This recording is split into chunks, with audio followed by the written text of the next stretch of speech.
Hey everyone, welcome to a special Build 2022 Customer Tech Talks. Now, a lot of businesses are built on innovation, and one of the things that's driving that innovation is caffeinated individuals. Now, with me today is Austin Smart, Senior Engineer for the Digital Platform Engineering team. Austin, thanks for joining us. Happy to be here, Ben. Now, we obviously all know who Starbucks is and what they do, but you were kind of key in helping Starbucks make that move from on-premises up to the cloud and to take advantage of Azure Kubernetes Services. Can you maybe share with everyone what drove the idea to make this move and how you went about it? So we have a large on-premise environment. Our move to Azure has been long. We had a few teams that initially took and moved their own services into Azure. When it came time for the revitalization of our on-premise infrastructure, we had a choice. We could either invest in revitalizing it or look at adopting what was quickly becoming an industry standard of public cloud.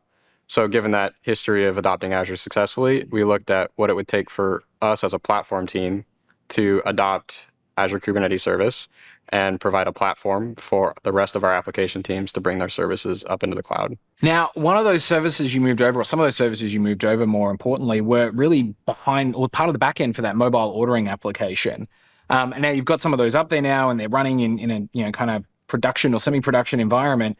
Can you explain to everyone what it's like to run those day to day and some of the things you've noticed since moving those up to AKS? So our on-premise infrastructure was highly segmented in what you could call multi-tenant architecture. When we looked at what it would take to run AKS, we really wanted to keep some of that multi-tenancy alive. And really, AKS has allowed us to do that in much more a secure way than what we had on-prem, and on-prem was pretty secure. As we looked at individual services and what it would take to move those up into the cloud, it's really a deep conversation with each service owner and what it takes to fit the quirks of that service into the platform. We have some boilerplate deployments that we are really able to leverage the Kubernetes ecosystem to get the service up and running quickly.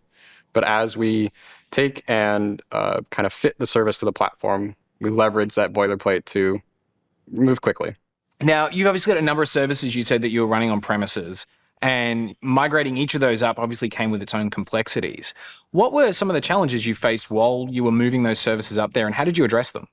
Yeah, so to start with, a lot of the challenges were internal to our team. We had zero Kubernetes experience when we started. So Kubernetes is a daunting project. So each of the team members took on learning it in their own way, and we quickly fell in love with it as an option for building a full-featured platform. One of the other challenges that we had was running public cloud within the strict requirements of Starbucks technology. That's probably not unfamiliar to anybody that runs within a large enterprise. What we quickly learned was we were in need of flexibility at the platform side, both to empower our application teams, but also to empower us as a platform team to move within those requirements. Kubernetes and AKS have just the right set of improvements and feature sets that allow us to do that at Starbucks. Now, looking back over your time with AKS, no doubt there are probably some lessons and things like that you would share with other individuals who are looking to make that move to AKS.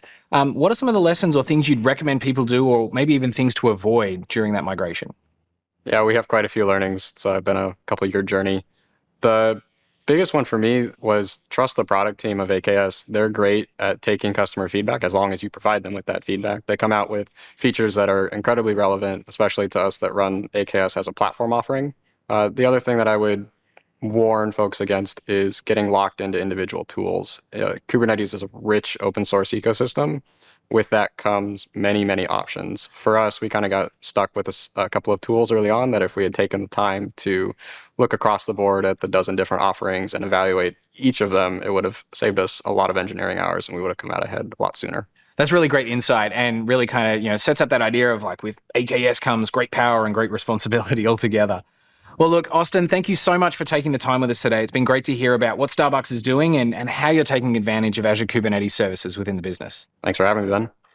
Of course, if you want to start your own journey with Azure Kubernetes Services, you can check out all of the sessions on the Microsoft Build 2022 website. You can also head to Microsoft Learn to get started with self-paced training modules and really kickstart your learning journey. Now, if you'd like to join us on future episodes of Customer Tech Talks, you can email us at cttalk@microsoft.com to get started. Thanks again, and we'll see you next time.